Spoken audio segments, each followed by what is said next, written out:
Magandang hapon po. Ngayon po ay Lunes, December 8, 2025. Ito po ang mga resulta ng 3D Lotto at 2D Lotto ngayong 2 p.m. draw.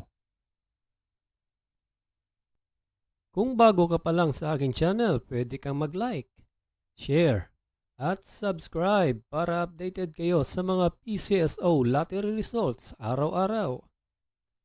Ito po ang mga numerong lumabas para sa 2D Lotto ngayong 2 p.m. draw. 4 and 9 in exact order.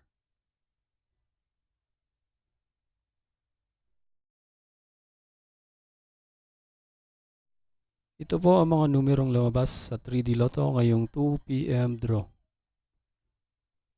6, 3, and 9 in exact order.